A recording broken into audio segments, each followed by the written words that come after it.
but she did come back for us to present. So I'd like to welcome Julie Earle.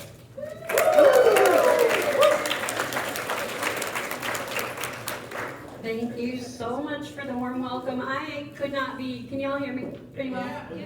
I could not be more excited to be here because I'm so passionate about this program, and I loved my time as a J&G manager, and I still stay connected to the program. But I really felt connected to the trauma work, and I wanted to move forward with trying to get this into the hands of more people. And it's just super exciting, and I'm excited to share it with you. So I'm going to dive right in, and I just want to tell you at the beginning of this presentation, I am going to really quickly cover ACEs and some basic stuff you've probably heard a million times, but I'm going to go really fast because I want to get to some really fun stuff.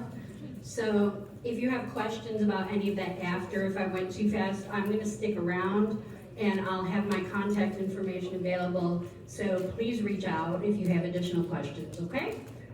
So, like I said, I'm doing a 3-hour presentation in 1 hour, so I may go a little fast, but this stuff is just so important, and I truly believe that this will help you. Okay, I really truly just believe that with all my heart, so thank you so much for being here. And hopefully all the technology, I'm a hand talker, so it's kind of weird to me to have a clicker and do the microphone. So, I want to make sure that you have some takeaways. So by the end of this presentation, you'll be able to understand the impact that trauma has on learning, behavior, motivation, and health. And you'll be able to implement trauma-informed practices in your work with youth without creating more work for you. That to me is just the most important part. It's not another thing that you have to do. It's a perspective shift, right? So I'm really excited about that. So just some basic housekeeping. This subject matter can be triggering for some people. So I'm going to be available after the presentation if you'd like to talk or if you have questions. Please stand, walk around, drink water, fidget, and take care of yourselves. But especially during this presentation, I really ask that you minimize the sidebar conversations just because you don't know who at your table might be feeling triggered by it, and I just want to make sure that I've got some built-in ways to kind of help with that. So that would just be helpful. So the first thing I want to start with is a social emotional check-in.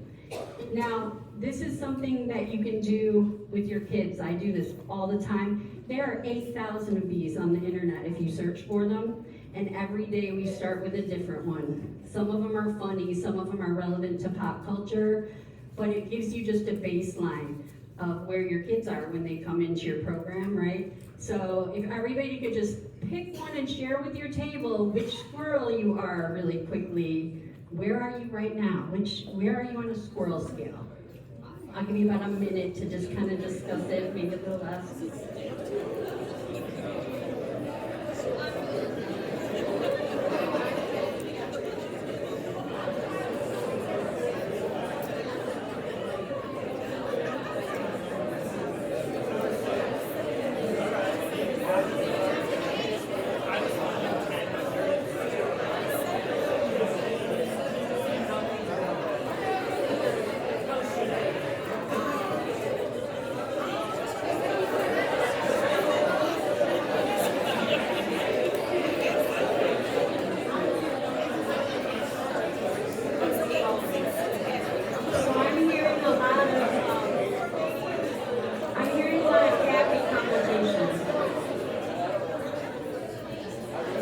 I love it. Can you guys still, is the mic fading out? Is it still good? Okay.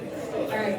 It's kind of weird. So, as you can see, that creates a very vibrant conversation very quickly when you use a fun check-in. And it could even help the kids who may not be a good squirrel turn into a good squirrel in the first minute of your programming, right? Just by doing what you just did. Didn't that kind of feel good? Right? It's just fun. Okay, so that's the first thing. I think I'm the hula hooping squirrel, actually. So I put them up there. I can't hula hoop, though. I'm really bad at it. My kids tell me all the time. They make fun of me. Okay, so I want to do one more little opening exercise, and this is another one I love to do with the youth. And the power of gratitude. These slides will be up there. I'm not going to go over all those, but gratitude is good for you, right? It's just healing, it's grounding, it's good for you. Researchers have established a connection between gratitude and mental and physical well-being. So what I'm gonna ask you to do is take the next 3 minutes to share something at your table that you are grateful for today. This is a great way to start sessions with your students. Start teaching them how to not look at everything that's going wrong and who's saying what about who, right? But to reframe that, what am I grateful for? Oh, I'm grateful for my first hour teacher for being nice to me, or remembering my name, or my friend brought me a cookie at lunch, whatever it is, right? So I'm gonna give you about 3 minutes, and please just, at your table, share something that you're grateful for.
It feels good to feel grateful, yeah? Yeah. So I use that one a whole lot with the students. I really like it.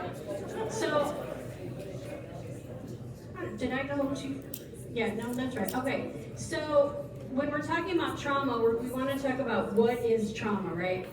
And it's just important that we really truly understand that there are experiences that are chronic or even generational. I just learned this, you can pass on trauma through your DNA using epigenetics. Yeah, that's how I say it. Epigenetics.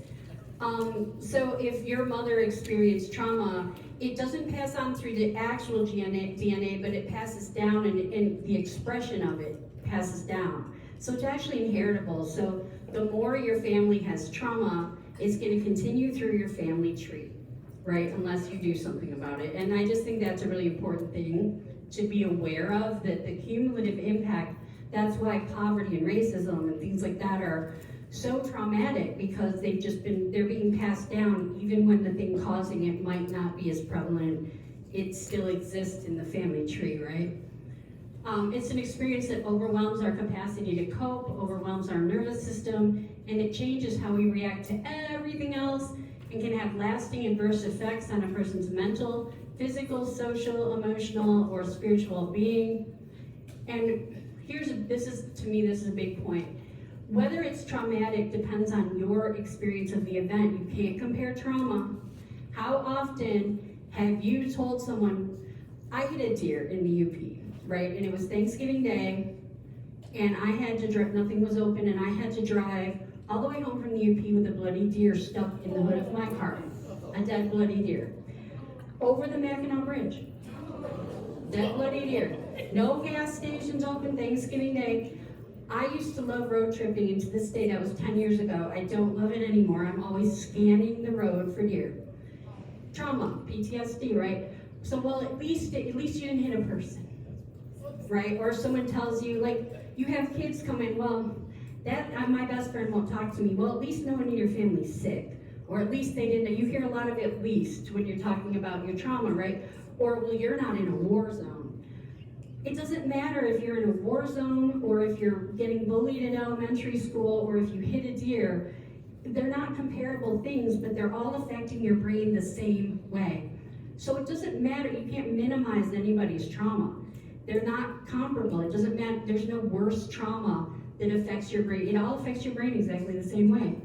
Whether it's, whatever the level of it is, right? So you don't want to say it could have been worse, or that's what you're so upset about, or the at least. And you want to steer kids away from that as well, because that's just the worst. So this is what I'm going to gloss over. We all know what ACEs are pretty much, yeah? We've all heard it. We work in schools, right? Just the adverse childhood experiences. They include an aspect of the child's environment that can undermine their sense of safety, stability, and bonding, like living in a household with substance misuse or mental health problems, and they can negatively impact everything, right? We know this.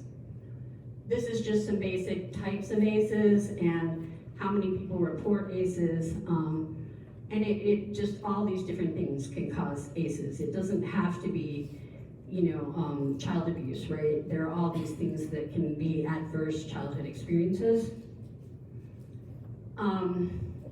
They're cumulative, right? The more you have, the worse it is, but they add up over time, and you're inheriting like this generational trauma. So if you're experiencing like these chronic ACEs, situations that don't go away, you get this toxic stress, not just stress, but toxic stress. And what happens is when your brain endures repeated stress or danger, it goes into fight or flight, and it releases cortisol, the hormone's cortisol. And they've added fawn. It's fight, flight, freeze, or fawn. I'll go over that in a minute. So when you think you're in danger, your brain goes into fight or flight. And it's an internal alarm system. It immediately increases your heart rate and blood pressure, but it damages your digestive and immune system when that happens and when it happens too much. So all the kids who come to you have a tummy ache. That's stress, most likely, when it's not a digestive thing. And a lot of times the somatic complaints go away when you address the stress and the trauma. So when you're dealing with these chronic tummy aches, you need to find out, you don't even have to find out what's going on. One of the cool things about trauma is you don't have to know all the details of what caused it. You just have to know how to re-regulate the brain, right? It's just a fascinating thing. I'm going to get more into it. So toxic stress can disrupt organ tissue and brain development. Over time, it can limit the person's ability to process information, make decisions, interact with other people, and regulate their emotions. And these consequences can follow you into adulthood. And so it's got a history of poor outcomes. I just put this up here so you can see kind of like how it works. You've got your generational, your inherited, and your historical trauma at the bottom. At birth, you're already getting that. Then your social conditions and your local context, then your ACEs, right? So you could already be at risk before you develop any ACEs. So then you've got it's affecting your social, emotional, and cognitive impairment. And then you get into the adaptation of how am I going to cope. That's when you start the drug use, right? Or the bad, acting out, the depression, all the things that come after. And then it actually causes disease, disability, social problems, learning disorders. So a thing I learned recently is that one of the reasons that we're so focused on trauma, and you're hearing it more now, is because our country's the worst at dealing with it.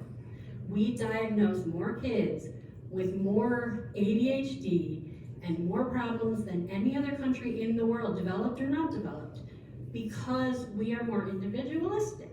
We're worried about us, and there's a study done where we focus on faces and we don't focus on all the details. And one of the coolest things about all of this is that when I start talking about grounding and how we re-regulate the brain, what that involves is activating your other senses and expanding that and looking at the details. We paint the Mona Lisa. Other countries paint the whole scene, right? And it's not necessarily a bad thing, and I'm not talking about like how we function, but I'm talking about we omit those details, and we tend not to hear and see a lot of the details that people in other countries do, and then we label that as a bad thing and start diagnosing people.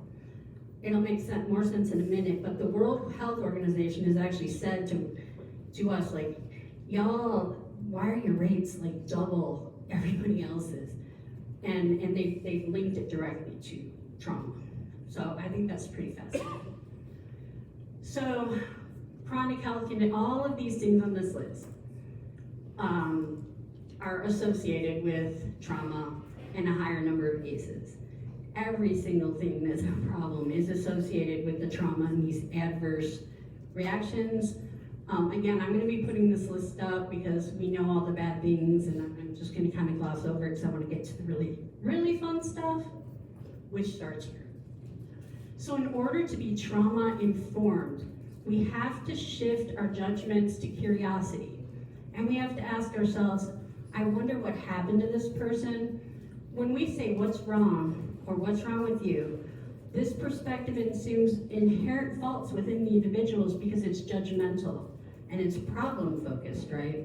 What's wrong, what's wrong? But if we go into what happened to you, it's trauma informed because it's curious and it's aware of the prevalence of trauma, and we're not jumping to any conclusions about what's going on with this child. We're not assuming something's wrong. We're just saying, you know, what happened? What's been going on? And you're more likely to have better information that way. And then you want to shift to this perspective is strength-based. What's strong in you? It changes the way that we look at the behaviors. And well, you handled that really well. You know, just really focusing on what's good about these kids. What are they doing right? The more we focus on their strengths and not on what happened to them or where they came from, the healthier they're going to get. The way I like to explain it is, I just started this new job, and I was working with a little boy who was crying, and he wouldn't let go of my jacket and was following me everywhere. So I checked in with a few people. Hey, what do you know about this kid? Does he always do this? What's going on? Oh, he's just milking you because you're new. He's just doing it for attention. He's just milking you. He does this all the time. That didn't fit with what I know of a crying kid who's attached to my hip, right?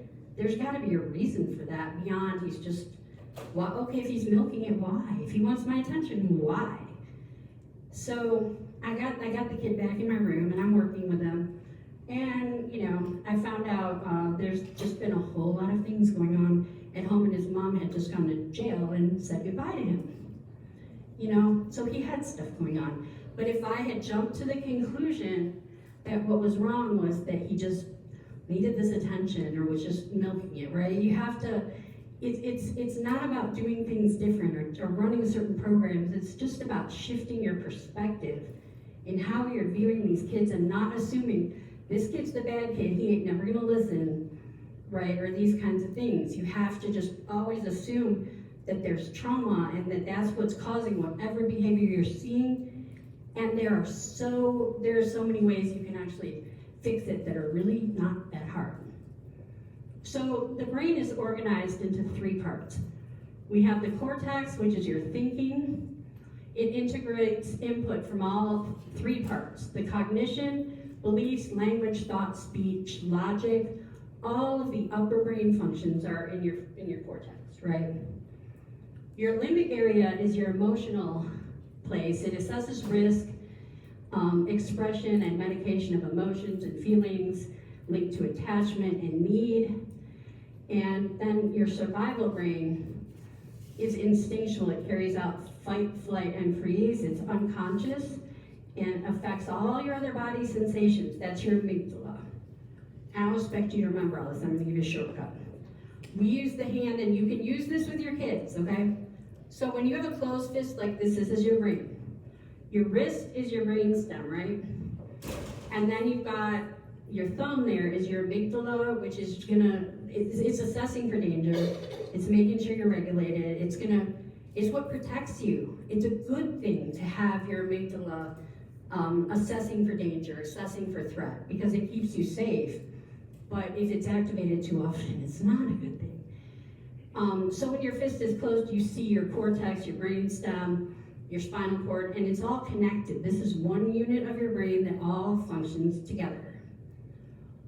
When you open your hand, what you have is your frontal cortex up here on the top, your amygdala is over here, right? And that's the fight or flight. It's been activated.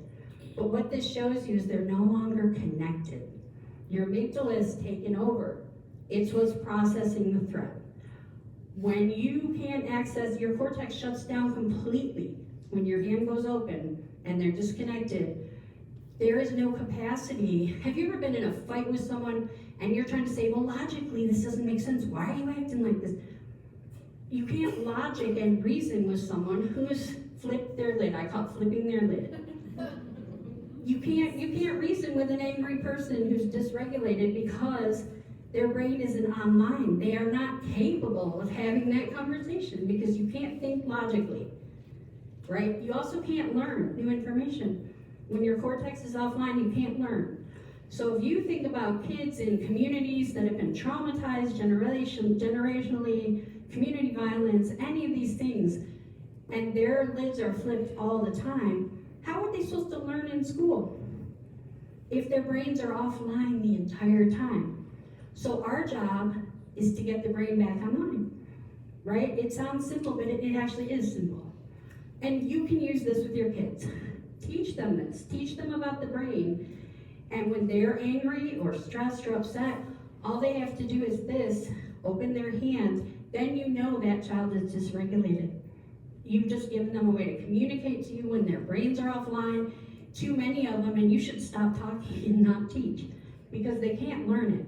You need to go into an activity that's going to put their brains back online, which is cool because it's not that hard to do.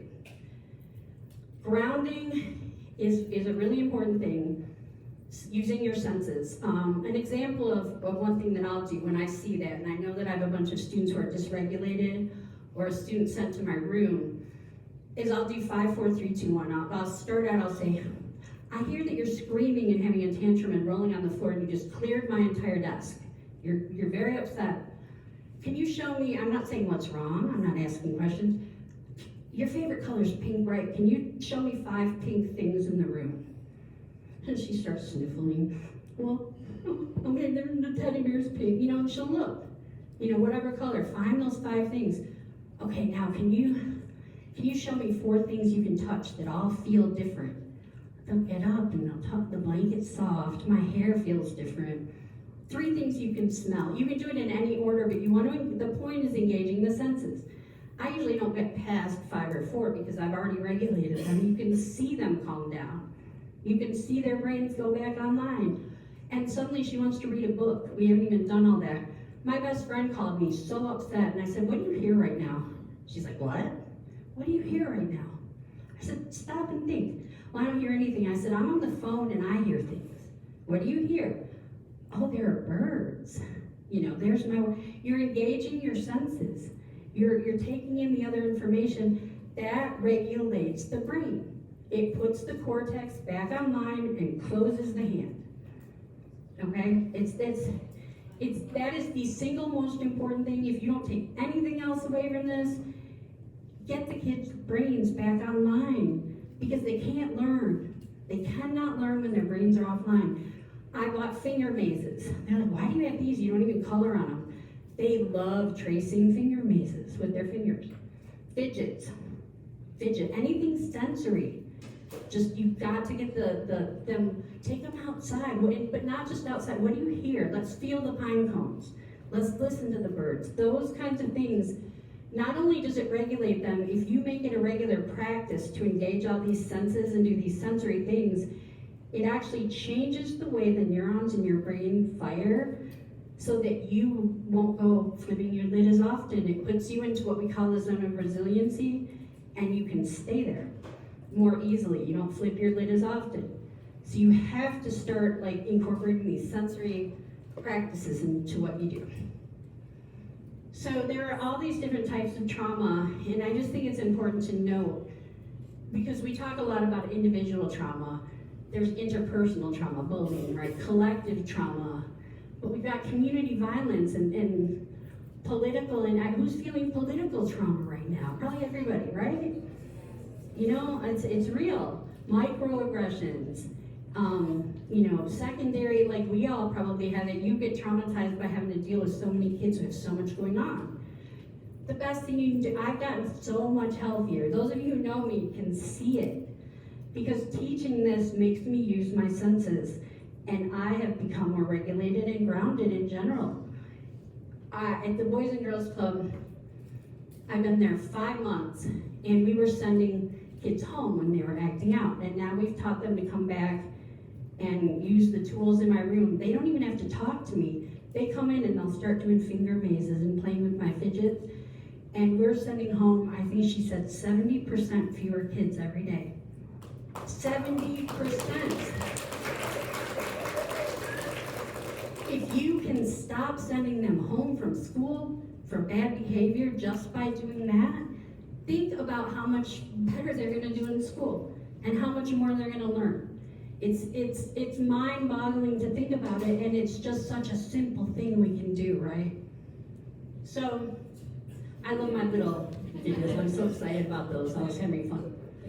So, fight is when you flip your lid, right? Fight is, you're going to see this. I want to make sure you know what you're seeing. Irritability, anger, aggression, right? That's the fight response when there's trauma. Flight is anxiety, fear, panic, avoidance, chronic worry, perfectionism. Sometimes you'll see avoidance. Flight can be avoidance, like becoming obsessed with a video game to the point where that's all you care about is a form of flight. You're disassociating by attaching that to something else, okay? Freeze is you collapse, you're immobile, you're spaced out. Again, disassociating, depression, shame. That's your freeze response. And they just added fawn. And I think it's important because, and I love that the fawn's actually people pleasing. He's nodding yes. Avoiding conflict, prioritizing others' needs over your own, difficulty saying no, difficulty setting boundaries. I think I see that in just as many kids as I do some of those others, right? That behavior where they don't know how to set any boundaries with each other. So those are your trauma responses. And so when you see those things, don't be thinking, what was his home training like? Like, think, there must be trauma there somewhere. And you don't even have to know what it is to regulate them. You don't have to bring every kid into your office and talk to them about what's going on at home. It's a good practice when you can, especially if you're worried about that child, but you can still help them regulate and teach their brains how to function better, which will help them in school and on into adulthood, right? You don't have to know it all to fix it. So I want to give you an example. So this is a fun video.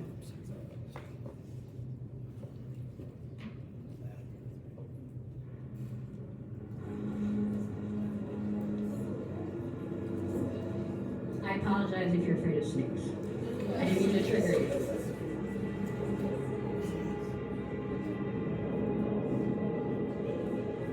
A snake's eyes aren't very good, but they can detect movement. So if the hatchling keeps its nerve, it may just avoid detection.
a near miraculous escape.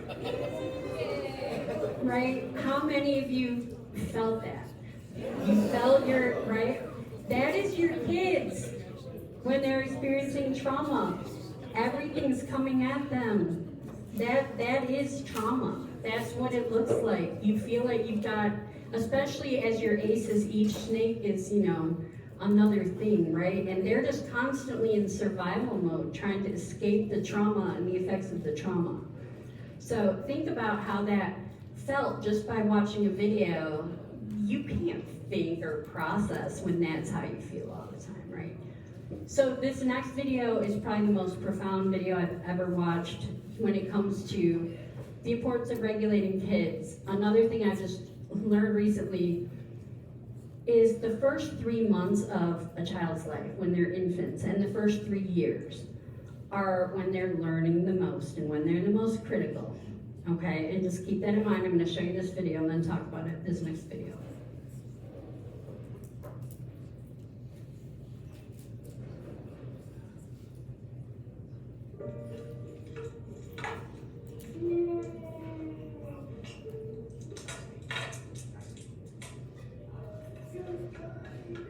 What we've learned over the years is that babies are much more capable than we initially imagined, but they're also much more vulnerable. And in Antronic's still face experiment, we get to see both in a very short period.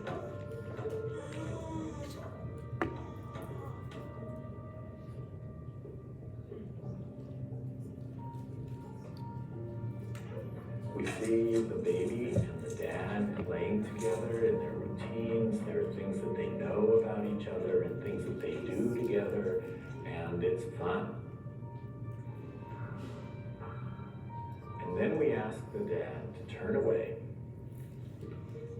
and when he turns back, to keep his face completely still and not respond to the baby. And the results are almost immediate, and they're devastating. The baby looks to the dad and tries to get the dad to get back into those games. Hey, we were just playing just a minute ago, weren't we? We were having fun, what's going on? And then the baby starts to get frustrated when that doesn't work, so she'll have to look away and look around the room and find something else, and then look back and say, now can we play? And within 3 minutes, the baby has really dissolved.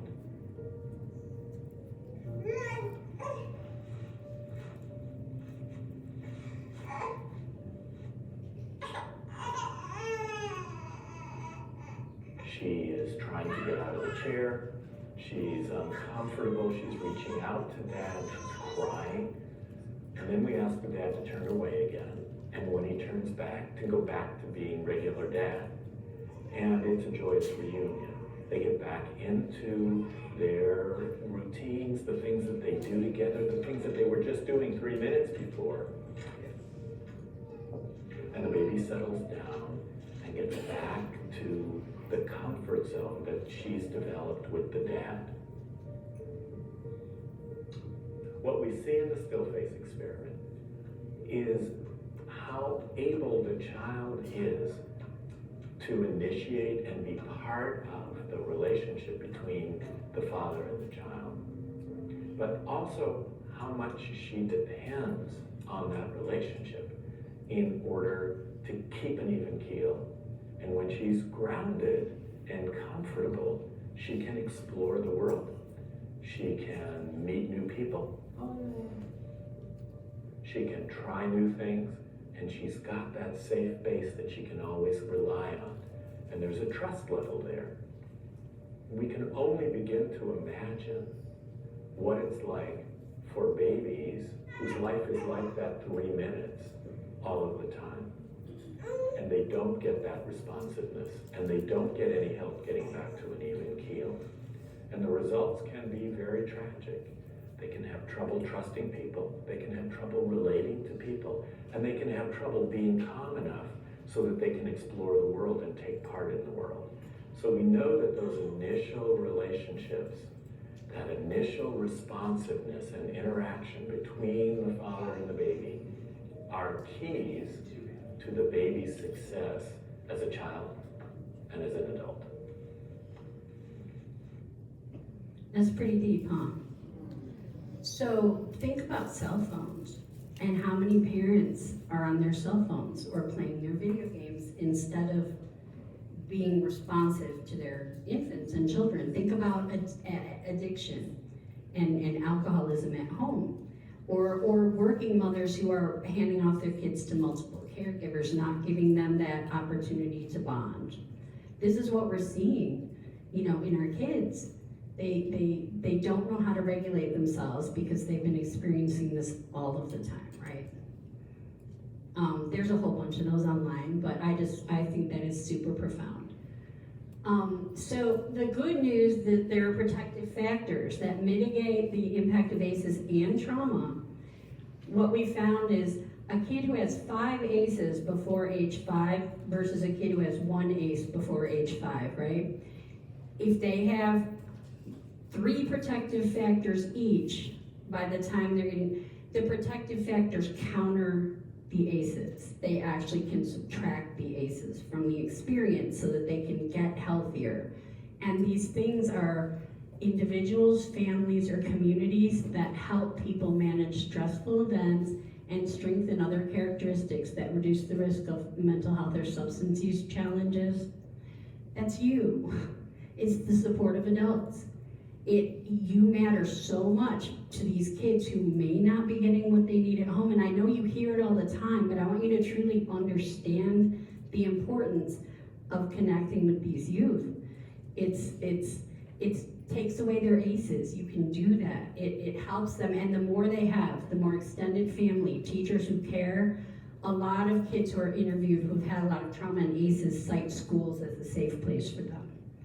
Okay, after school programs, schools, YMCA, that's what's making them able to function and become these healthy adults, is all of you, all of these other supportive adults. And the other thing is resilience, which is the ability to bounce back from adversity and stress. It's influenced by these protective factors, and then the grounding I talked about, teaching them how to regulate their brains and get their brains back online. So the more protective factors, the more connections they have with supportive people, and the more you teach them to use their senses to re-regulate their brain, you can actually lengthen their life. You can actually have them live longer, healthier, productive lives by doing these things. So I just wanted to make this connection because follow-up was a big thing with me, and to my staff, a lot of times I hear, where am I going to find time to do that too, right? And I felt it hard. I didn't want it. But I now understand better that the importance of follow-up and connecting youth with the continuing support of the JMG network and making sure they're connected to Kelsey when they leave your program so that they can have that continued support. Imagine they've just graduated and they're about to enter adult life, and suddenly all those supportive factors that they've had all around them just disappear. They don't have their teachers anymore. They don't have their JMG specialists anymore. But they're still dealing with all the other stuff, and it can cause kind of a really traumatic jump. We see that a lot of kids who we think they're ready to go, here they go to college, we did good, and they fail because they don't have those relationships yet at the colleges.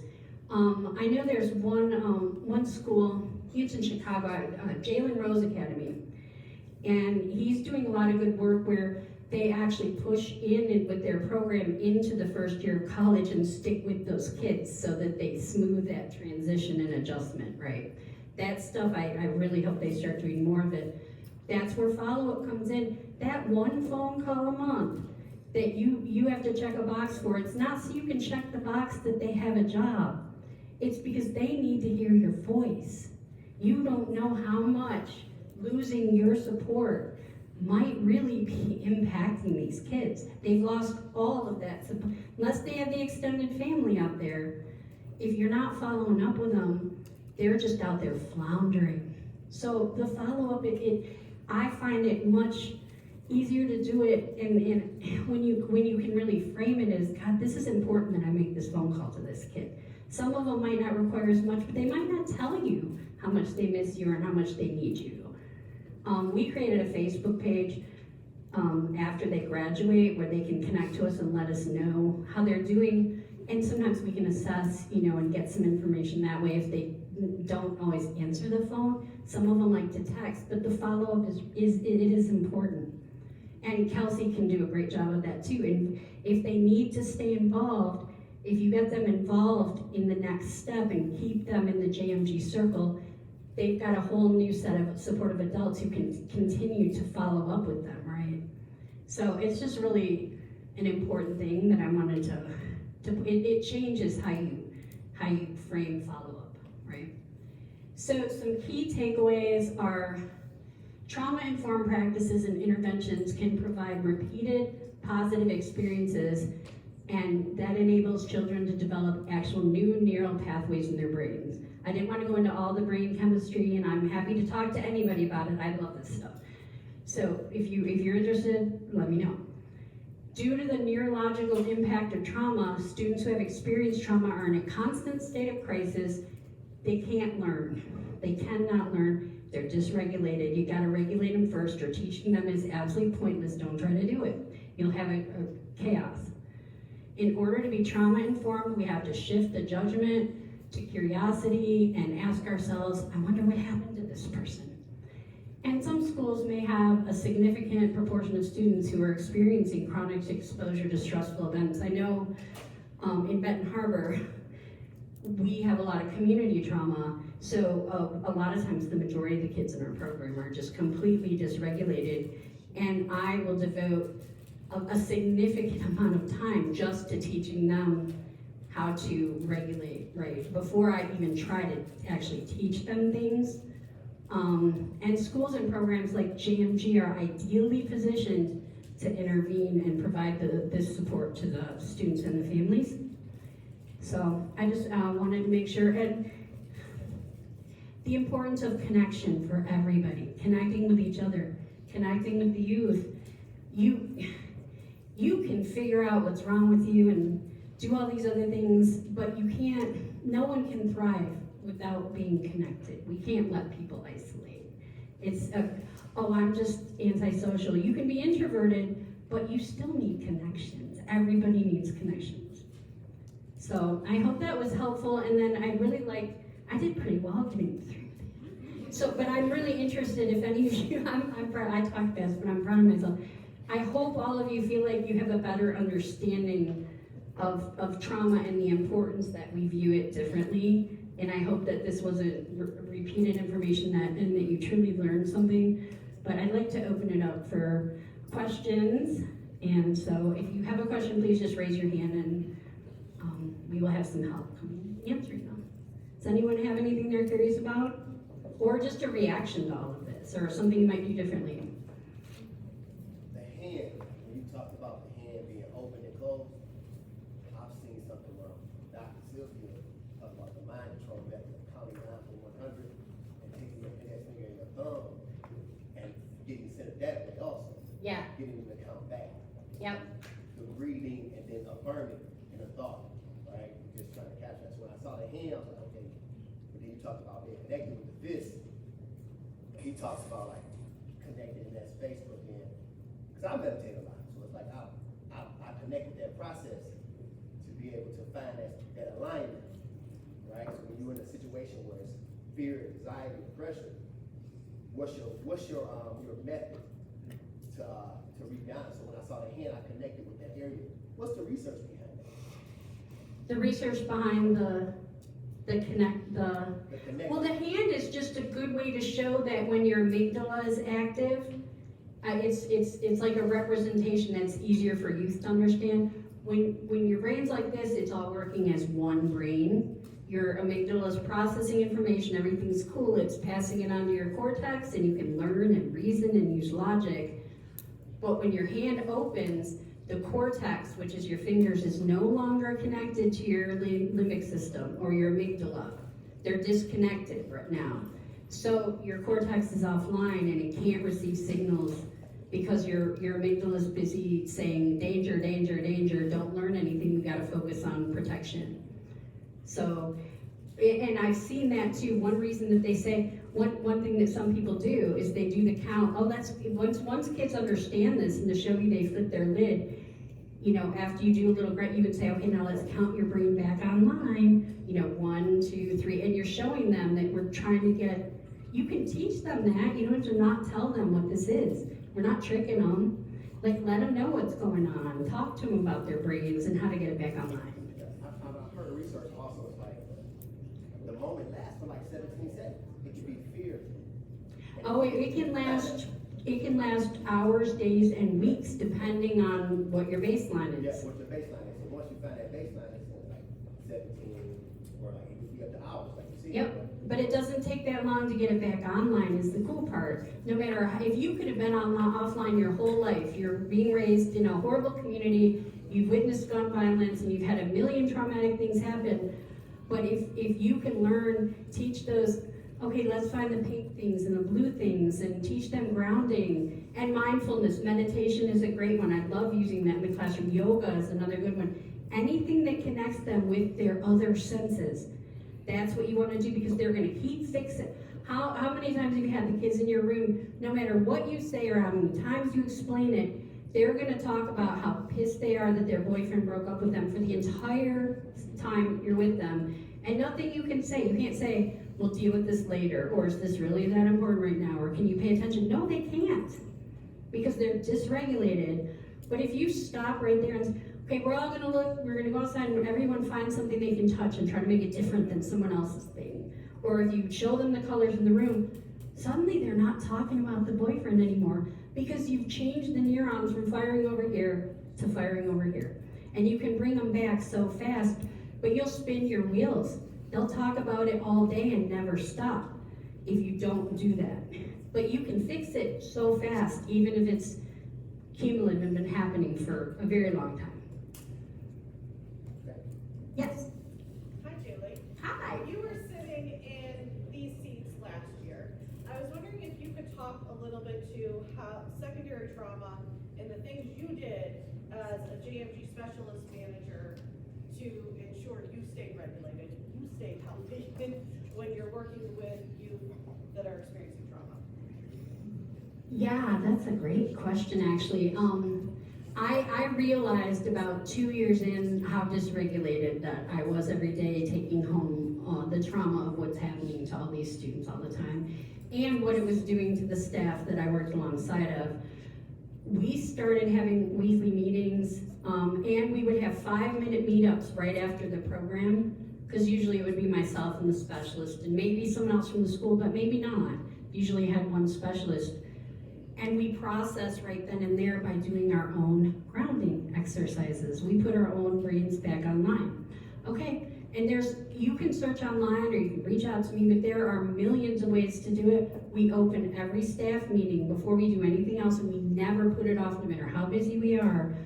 We open with a very intentional grounding activity, right? Whether it's gratefulness, whether it's really quick, like squirrels, that's more of an emotional check-in, not so much of a grounding, but there are so many resources. You can just search the internet, start every meeting with one, and if you have time after your program every day, touch base with your specialist or with each other or another adult, and just like, oh, that was hard, so-and-so was having a hard time today, and man, I can't believe their dad went to jail, like this is, I don't want, I take this home with me.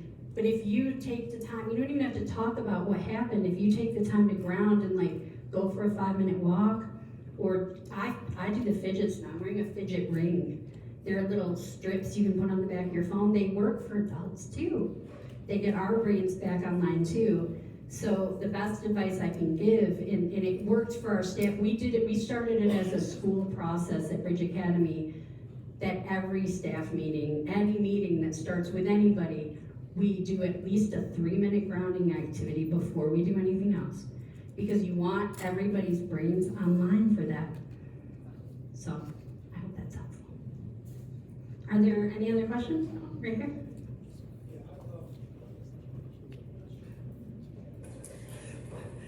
No, the father one with the what was it, the still face? Still face experiment. Working with a lot of fathers, I think it kind of summed up, absent fathers. like when you take it just away from JMG and away from we all, what our kids deal with before they even come with us. When that father looked away, you know, that daughter looked elsewhere to get exactly what that father was giving or supposed to give to them. And then when they did not find that, they still looked back to the father again, even though they knew that he wasn't giving it to them. They still looked to the father. And when the father still didn't give it to them, emotionally it crushed them. But they would still peek over there just in case he was available. And they'll do it and forever, ready. forever. They're always looking for that same support unless you can regulate them. And I thought that's something that, you know, when we're working with these young people and these adults, that we have time to show them things like that. Because that trauma that they have, that is detached them from their kid, is what we need to deal with also. But then when the father came back and the father re-engaged, it was as if the father had never left. Yep. Because something inside of that child was connected to that father and the goodness of that. So that really resonated with me, and I think that that's something that we need to incorporate when we're dealing with young people, especially new fathers who don't have fathers at home and don't know that they're doing this to their child because it was done to them, so they're repeating the trauma. That is such a great point. And think about like a father who might have been absent in jail who returns and the kid lights up, my dad's home, and then they get arrested again and they're gone again. Think about how that experience is, right, to get re-traumatized by that. You have to find ways to help them learn to regulate themselves so that becomes less traumatic. And I even think about single mothers then who are trying to work and pay the bills, but they're single parents with an absent father. You know, okay, my one friend's watching the child this day, another friend's watching the child this day. You don't know who, like, you always don't know how much they're getting in those environments. Or you have all your friends over because you all have these little kids and you've got people, you know, smoking weed and stuff with their kids in the room while they're playing like Call of Duty. And I started, all this stuff made me think about how I feel about them hearing all the gunshots and all the crazy stuff that goes on in the video games. But I've heard the parents that they say, well, they don't know, they're too young to understand. Guess what? No, they're not. Right? That's traumatizing them. My fiance loves to play those games and I hate it. It re-traumatizes me. I don't like hearing the gunshots. You know, I don't like all that. I can feel myself tense up. And I started telling him, watch your body when you're playing. He's not playing them so much now because he started to realize that he was having a reaction to that, right? Because it was re-triggering things for him. Those things can come from anywhere. Anyone else have any questions? I thank you for being so amazing. The work you do is amazing. It's just an honor and a privilege to be here, and I hope I get to continue to stay so connected because I love it. I love what you're doing. Just keep up the great work. If you have questions, reach out to anybody and they can connect you with me or go look at the slides. This whole presentation will be on the drive available for all of you. And don't be afraid to teach this stuff to your kids. They can understand it. You want them to know what they're doing. Like, it's good for them to know how to take care of themselves. It's good for us to take care of ourselves too. So ground yourselves. And thank you.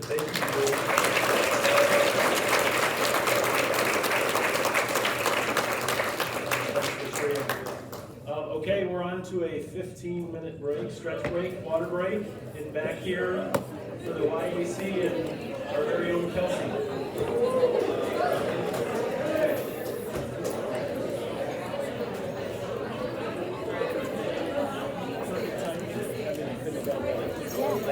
Thanks for tailoring it to you as well, that slide that you added for specialists. Yes, and follow-up, yes, yeah. That to me feels so good. Did you just record on your... Yeah. Okay, good. Yeah. Okay, good. Awesome. Was it good? Thinking it's helpful to people? That's the thing. I thought it was really good. It was things that are more just like my friends had some touches, but without just sitting on it for 20 minutes and boring everybody else. That was a really important experience.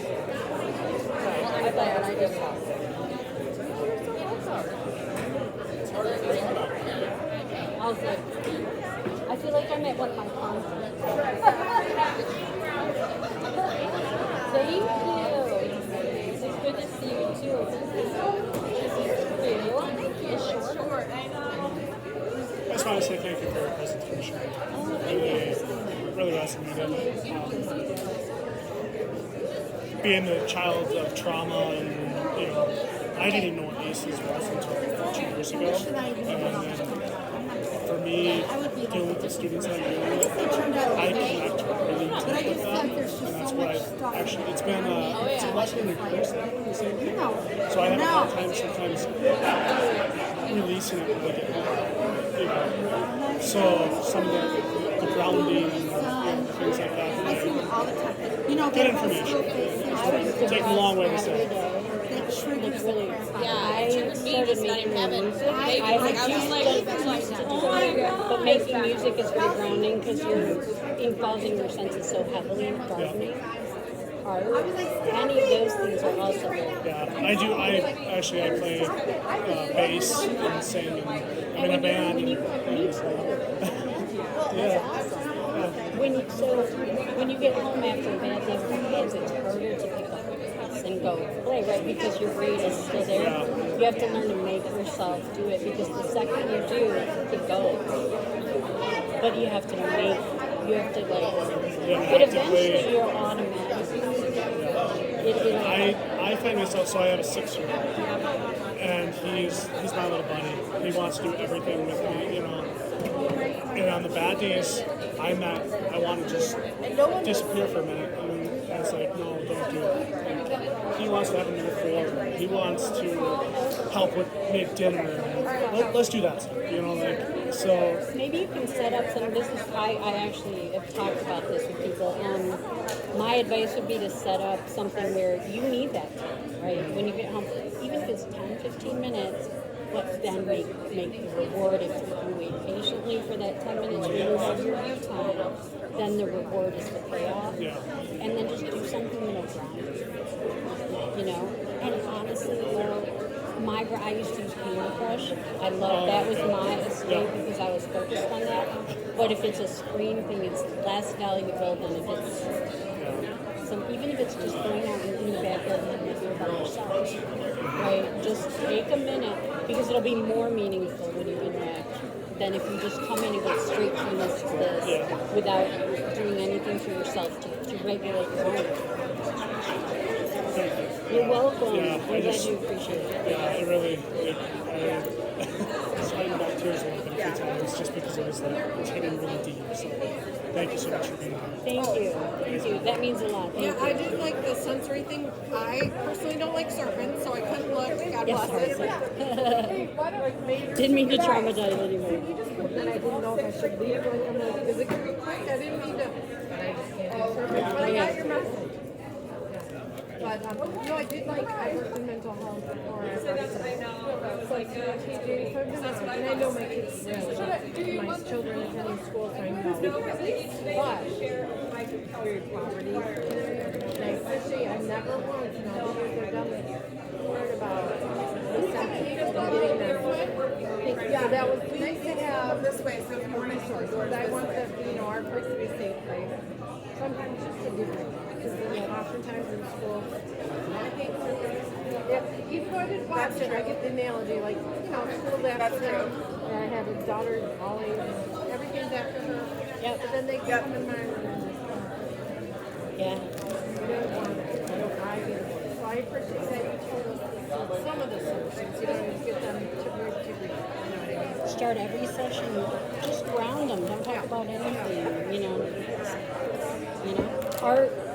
I do a lot of my teaching from art because art is intrinsically grounding. So you could do a playing Lego, have a competition. You can build a marshmallow tower in 3 minutes. Anything where they're touching and feeling and any of the senses, you just have to engage them and they'll stop with whatever else the thing is. But it can't be so freeform that they can continue talking about the boyfriend. It has to be something that actually they have to think about. Think about how to. You can only use these 3 colors, but I want you to paint a sun without using yellow. Okay. You know what I mean? That's good to know. But you can search it online. Because listening for future reference. Yeah, thank you.